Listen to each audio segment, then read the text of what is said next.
నువ్వు గుడికి వెళ్తుంటే ఎవడో ఎక్కిరిచ్చాడు, ఏంద్ర గుళ్ళో పద్దాక అనగానే కరెక్టే కదా అనుకుని ఆగిపోయావు.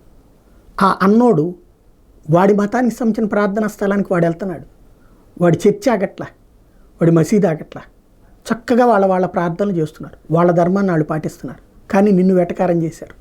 లేదా నీ స్నేహితుడే నీ మతాన్ని పాటించేవాడే, నీ ధర్మాన్ని పాటించేవాడే తను వెళ్ళక నిన్ను వెళ్ళనియట్లా, అతను నాస్తికుడు అయ్యి ఉండొచ్చు, లేదంటే తను వెళ్ళి నిన్ను పక్కన పెట్టచ్చు.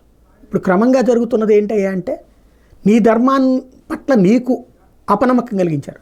చాలా సంతోషం అనిపిస్తుంది. ఒక ముస్లింలకు సంబంధించి కానీ క్రైస్తవులకు కానీ చూస్తే టంచరుగా వాళ్ళ ప్రార్థన సమయానికి వాళ్ళు అటెండ్ అయిపోతారు. ఆదివారం పూట చూస్తే మొన్న కుండపోత వర్షంలో కూడా బైబిల్స్ పట్టుకుని వందలాది మంది చర్చిల దగ్గరికి వెళ్తున్నారు. అదే మనకి వర్షం పడుతుందంటే గుడికి వెళ్ళాం, గుడి తెరుచున్న అట్లాగే ఉంటుంది. అసలు పొద్దున్నే లేచి గుడికి వెళ్ళాలన్న ఆలోచన మనకు లేదు. వాళ్ళు అర్ధరాత్రి పూట్ల కూడా మీటింగ్లు పెట్టుకున్నారు. ఒకప్పుడు సప్తాహాలని ఏకాహాలని రాత్రి పూట్ల జరిగాయి గుళ్ళు. ఇప్పటికీ హిందూ ధర్మం పట్ల మనకు ఒక విరక్తి కలిగించి అదే సందర్భంలో విసుగు తెప్పించేసేసి క్రమంగా మనకు ఆ ధర్మానికి దూరం చేశారు. మిగతా వాళ్ళు వాళ్ళ ధర్మాలు పాటిస్తున్నారు. చివరికి ఇప్పుడు ఏ స్థాయికి వచ్చింది? టిప్పు సుల్తాన్ ఎవరైనా ఈ దేశంలో పుట్టినోడా, ఈ దేశంలో పెరిగినోడా, ఈ దేశం మీద దండయాత్ర చేసినోడే, ఈ దేశంలో వేలాది మంది ఊచకోత చేసినటువంటివాడే. అదేంటి అట్ట రాయలేదంటే నీ పుస్తకాల్లో రాయలా? తెలుసుకో చరిత్ర. మనం ఇప్పటిదాకా ప్రపంచ ఉదంతాల్లో చెప్పేది జలియన్ వాలాబాగ్ ఉదంతం గురించి మాత్రమే. అది కూడా మన చరిత్రకారులు కమ్యూనిస్టులకు కాస్త అక్కడ బ్రిటిష్ వాళ్ళ మీద ఉన్న కోపంతోనన్నా రాశారు. ఎందుకంటే బ్రిటిష్ వాళ్ళు అంటే కమ్యూనిస్టులు కూడా పడదు కాబట్టి అది రాశారు బ్రిటిష్ వాళ్ళ మీద. కానీ అసలైనటువంటి ఘాతకం, అంతకంటే జరిగినటువంటి అతిపెద్దదైనటువంటి ఘాతకం కర్ణాటకలోని మడికేరి జిల్లాలోని భాగమండల సమీపంలోని అయ్యంగేరి గ్రామంలోని విశాల మైదానం దేవపట్టిపరంబు అనేటటువంటి ప్రాంతం దగ్గరన 1786 సంవత్సరంలో అక్కడ ఉన్నటువంటి ప్రజలని ఎవరైతే అక్కడ ఏదైతే ఈ మైదానం దగ్గరికి రమ్మనమని చెప్పి స్థానిక ప్రజలందరినీ కూడా ఎవరంటే కొడుగు వీరులు అంటారు. వాళ్ళు ఈ టిప్పు సుల్తాన్ని ఎదిరించి గెరిల్లా యుద్ధం చేసే వీరులు.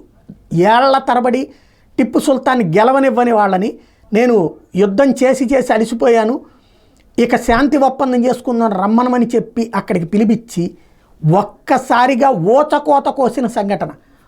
ఆయుధాలు లేకుండా రమ్మనమని చెప్పి మేము కూడా ఆయుధాలు లేకుండా వస్తామని చెప్పి ఆ తర్వాత ఒక్కసారిగా ఆయుధాలతో విరుచుకుపడి వేలాది మందిని ప్రాణాలు తీసినటువంటి వ్యక్తి టిప్పు సుల్తాన్. 1786 నాటికి 1500 కొడవ కుటుంబాలు మిగిలితే అవి ఇప్పుడు 840కి తగ్గిపోయిన, అప్పటికి 840కి ఆ తర్వాత తగ్గిపోయినటువంటి పరిస్థితి. అలాంటి 35,000 మందిని ఊచకోత కోసినటువంటి వాడు టిప్పు సుల్తాన్. అట్లాంటి టిప్పు సుల్తాన్ గురించి అసలు నిజం చెప్పకుండా అతను బ్రిటిష్ వాళ్ళతో పోరాడాడంటే తన దేశాన్ని కాపాడుకోవడానికి పోరాడాడు, భారతదేశాన్ని కాపాడటానికి కాదు పోరాడింది, తన ఆధిపత్యం పోతుందని పోరాడాడు. అట్లాంటి వ్యక్తి విగ్రహాలు తెచ్చి ఈ దేశం మీదకి దండయాత్రలు చేసి ఈ దేశ ప్రజలు చంపినటువంటి వాడి విగ్రహాలు పెట్టాలని చేస్తున్నటువంటి కార్యక్రమం ఇక్కడ ముస్లింలకే కావాలంటే చక్కగా ఈ దేశంలో ఆయన పేరే నజీర్ అహ్మద్ గారిది ఉంటాయి పుస్తకాలు. స్వతంత్ర సమరంలో పోరాడినటువంటి ముస్లింలు, లేకపోతే దేశానికి సంబంధించి ధర్మబద్ధంగా జీవించినటువంటి ముస్లింలు వాళ్ళవి పెట్టండి, అబ్దుల్ కలాంని పెట్టండి, లేకపోతే ఇంకొక విగ్రహం పెట్టండి, భారతీయ ముస్లింల విగ్రహం ఏదైనా పెట్టండి, ఖచ్చితంగా అందరం హర్షిద్దాం. భారత్ స్వతంత్రం కోసం పోరాడిన ముస్లింలు అందరూ పెట్టండి, ఖచ్చితంగా హర్షిద్దాం. కానీ భారతదేశాన్ని ముక్కలు చేసిన జిన్నాదో, లేకపోతే భారతదేశం మీద దండయాత్రలు చేసినటువంటి వాడిదో, టిప్పు సుల్తాన్దో, లేకపోతే బాబర్లదో అక్బర్లదో పెడదామంటే ఎలాగా? అసలు రేపు పొద్దున మన జాతికి ఇంకా అసలు దాన్ని ఏమంటారు, ఆత్మగౌరవమే వద్దా? ఆలోచించుకోవాల్సిన సందర్భం.